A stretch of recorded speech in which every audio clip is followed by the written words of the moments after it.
The recent attack on an Indian Army vehicle by Pakistan-backed terrorists in the Poonch area of J&K that claimed 5 lives is an extremely tragic incident that serves as a grim reminder of the fact that despite facing a host of extremely menacing domestic threats ranging from political instability to financial meltdown and burgeoning terrorism, Pakistan Army's proxy war against India through state-sponsored terrorism continues unabated. The fact that Pakistan remained grey-listed by international terror funding watchdog Financial Action Task Force (FATF) for 4 years leaves no room for doubt regarding its complicity in abetting and sponsoring terrorism. In fact, in 2019, the then Pakistani Prime Minister Imran Khan himself admitted that, when you talk about militant groups, we still have about 30,000 to 40,000 armed people who have been trained and fought in some part of Afghanistan or Kashmir. Khan's revelation throws up some very pertinent questions such as what makes terrorists of all color and who converge onto Pakistan. Why did Al-Qaeda founder Osama bin Laden choose to settle down in Pakistan? So had the Khalistan Commando Force head Paramjit Singh Panjwar, who had settled in Lahore and was killed a couple of days back, but Pakistan had denied his presence.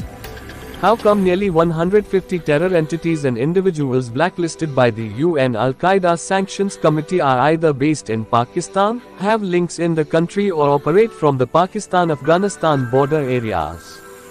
The international community's failure to seriously introspect on the potential dangers of Khan's damning revelation and the fact that Pakistan hosts the largest number of UN-designated terrorists, though deplorable, is still welcome.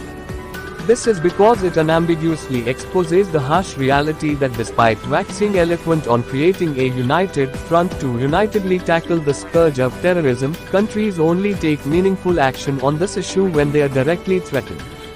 Pakistan tries to conceal its use of terrorism as an instrument of foreign policy by playing the terror victim card, but there is a mountain of evidence that exposes Rawalpindi's enduring role in fueling terrorism in J&K.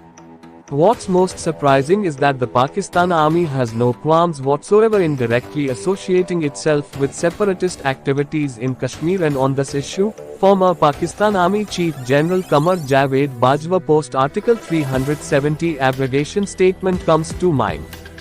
People would recall that a day after New Delhi abrogated Article 370, the then Pakistan Army Chief General Bajwa announced that Pakistan Army firmly stands by the Kashmiris in their just struggle to the very end. We are prepared and shall go to any extent to fulfill our obligations. The statement merits thorough deliberation as it clearly establishes Rawalpindi's role in propelling proxy war in J&K.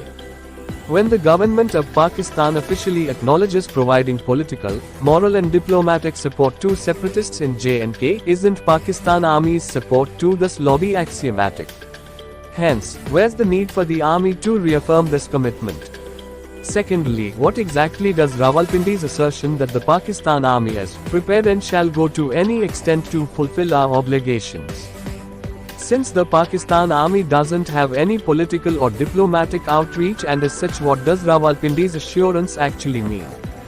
The only conceivable obligations that the Pakistan Army could possibly have is provision of military-related assistance to terrorists fighting in J&K in terms of training, supply of weapons and in providing safe sanctuaries and assisting in infiltration across the line of control and even the international border. This Rawalpindi is duty-bound to do, because to borrow United Jihad Council Chief and Hizbul Mujahideen Supremo Sayyid Salahuddin's words, terrorists are actually fighting Pakistan's war in Kashmir. What is important is that by saying that we will continue to provide political, moral and diplomatic support to our Kashmiri brothers, Pakistan Army's present Chief General Asim Munir has indicated that Rawalpindi will continue supporting terrorist groups in J&K as hitherto. So, it would really be naive to expect that Pakistan will discontinue its proxy war in J&K or hope that the international community will compel Islamabad to cease keeping snakes in the backyard to bite its neighbors. The harsh reality is that while the ongoing proxy war being fueled by Rawalpindi in J&K is here to stay, Rawalpindi is simultaneously making preparations on a war footing to open another such front in Punjab by supporting 6 separatists seeking Khalistan. Since the writing on the wall is clear, to expect Rawalpindi, which calls the shots in Pakistan, to have a change of heart is an unpardonable delusion. New Delhi has no other option but to adopt a tough approach, and shedding its characteristic trepidation arising out of its "what will the others say" syndrome, formulate a proactive no-holds-barred strategy that dissuades Pakistan from sponsoring proxy wars against India. To those who oppose strong action against Pakistan's perfidy on the grounds that it will invite retaliation leading to loss of lives and limbs, need to answer just one question: isn't this happening even now when we're doing more of talking rather than acting?